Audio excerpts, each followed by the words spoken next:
5, 4, 3, 2, 1. Hello students, how are you? Class 11th Commerce, I welcome you. In this video of accountancy, we start a new chapter, Basic Accounting Terms. आज के इस chapter में हम accounting की basic terms पढ़ेंगे और समझेंगे। जैसे कि बच्चों आपको मालूम होगा, accounting is a language of business.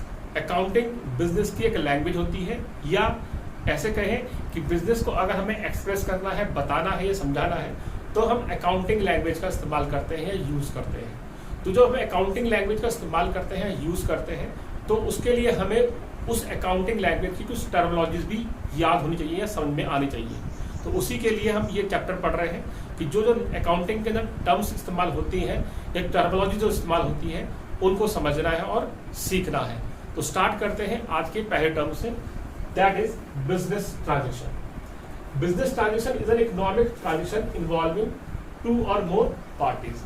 Business transaction को हम इकोनॉमिक ट्रांजेक्शन कहते हैं। जैसे कि बच्चों आपको मालूम होगा, हमने जब बिजनेस स्टडी का वीडियो बनाया था तो उसमें ह्यूमन एक्टिविटी को क्लासीफाई करा था। वो ह्यूमन एक्टिविटी थी इकोनॉमिक एक्टिविटी या नॉन इकोनॉमिक एक्टिविटी। तो इकोनॉमिक एक्टिविटी वो एक्टिविटी होती थी जो एक्टिविटी मनी जनरेट करने के मोटिव से की जाती थी, और नॉन इकोनॉमिक एक्टिविटी वो एक्टिविटी होती थी जो साइकोलॉजिकल सेटिस्फैक्शन के मोटिव से की जाती थी। तो यहाँ पर इकोनॉमिक ट्रांजेक्शन को हम बिजनेस ट्रांजेक्शन की कैटेगरी में लाते हैं। मींस वो ट्रांजेक्शन जिसके अंदर मनी का इन्वॉल्वमेंट होता है और इन्वॉल्विंग टू और मोर पार्टी, और उस ट्रांजेक्शन करने के लिए दो या दो से अधिक पार्टीज भी शामिल होती हैं। It is capable, means business transaction is capable to change the financial position of the enterprise. और जो भी आपकी बिजनेस ट्रांजेक्शन होगी उसके अंदर ये कैपेबिलिटी होगी, क्षमता होगी कि वो आपके बिजनेस एंटरप्राइज के फाइनेंशियल पोजीशन को चेंज कर सके या बदल सके। अब बच्चों यहाँ पर फाइनेंशियल पोजीशन जो वर्ड है उसका मतलब होता है कि आपके बिजनेस की जो बैलेंस शीट है या बिजनेस के अंदर जो एसेट्स हैं, लायबिलिटीज और कैपिटल है, ये तीन टर्म हम आगे भी पढ़ेंगे। लेकिन जो बिजनेस की एसेट्स होती हैं मीन संपत्ति, और बिजनेस की लायबिलिटीज माने देनदारी, इन चीजों को जो बदल सकती है वो ट्रांजेक्शन आपकी या वो घटना आपकी बिजनेस ट्रांजेक्शन कैटेगरी में आती है। अब बिजनेस ट्रांजेक्शन को हम फर्दर क्लासिफाई कर देते हैं into 4 parts, external, internal, cash and non cash. External transaction और इंटरनल ट्रांजेक्शन क्लासिफाइड होती है on the basis of accounting unit. Means basic accounting unit का मतलब है दो बिजनेस अकाउंटिंग यूनिट के बीच में।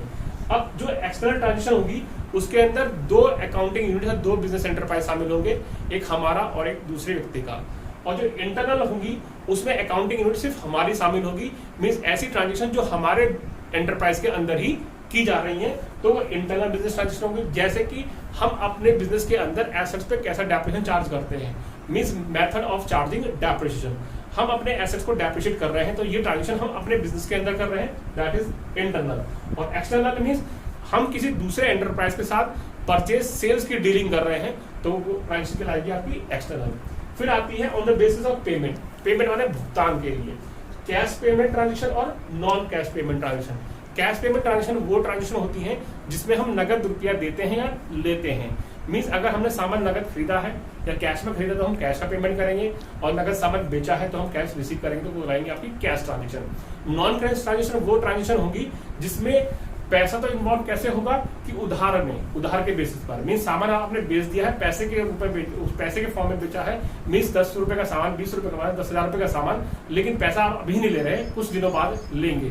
तो जिस समय आपने सामान बेचा उस समय पैसे नहीं लिए, लेकिन बाद में लेंगे, तो कहलाएगी आपकी नॉन कैश ट्रांजेक्शन। अब आता है इसमें कुछ इंपॉर्टेंट टर्म्स।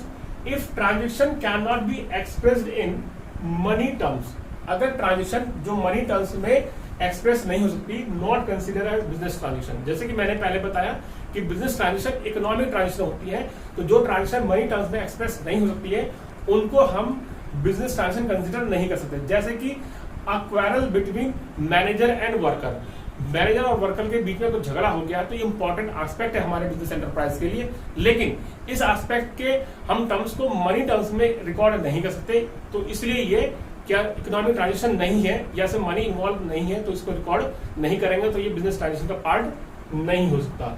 दूसरी इंपॉर्टेंट बात है कि business transaction have two fold aspect. Business transaction के हमेशा दो फोल्ड एस्पेक्ट होते हैं, दो फोल्ड इफेक्ट होते हैं, टू साइडेड इफेक्ट होते हैं। One is debit effect and second is credit effect. ये आगे हम पढ़ेंगे कि डेबिट और क्रेडिट इफेक्ट कैसे होते हैं।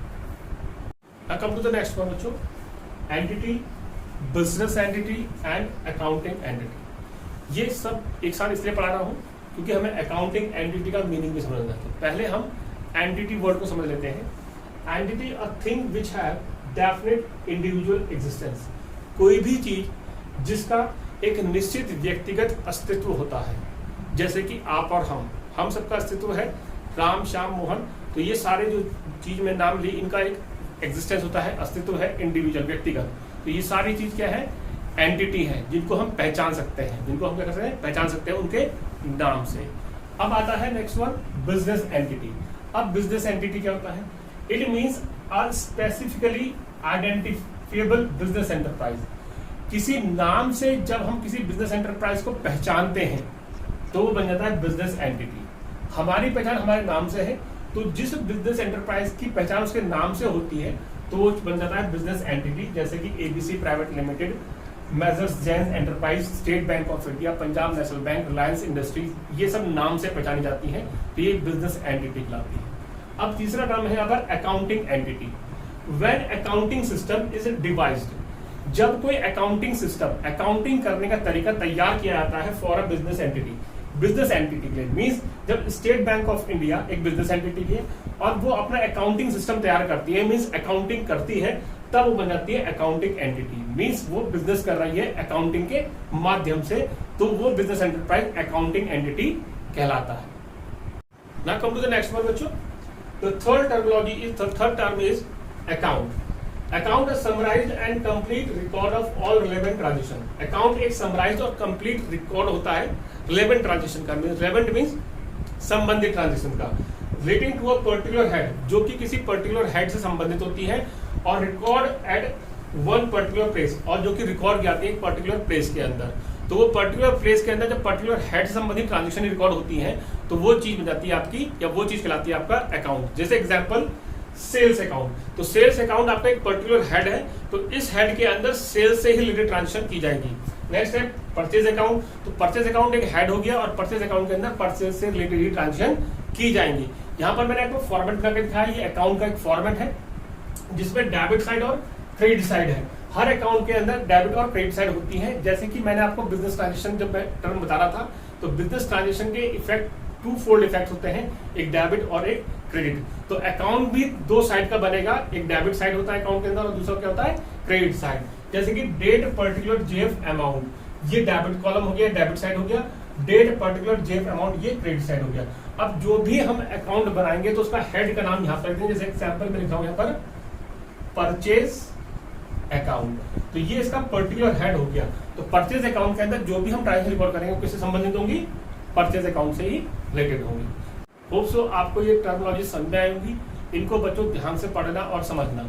ये सारी टर्मिनोलॉजी जो हम इस चैप्टर में सीखेंगे, ये आपके स्टडी पॉइंट ऑफ व्यू से या एग्जाम पॉइंट ऑफ व्यू से बहुत ही इंपॉर्टेंट है।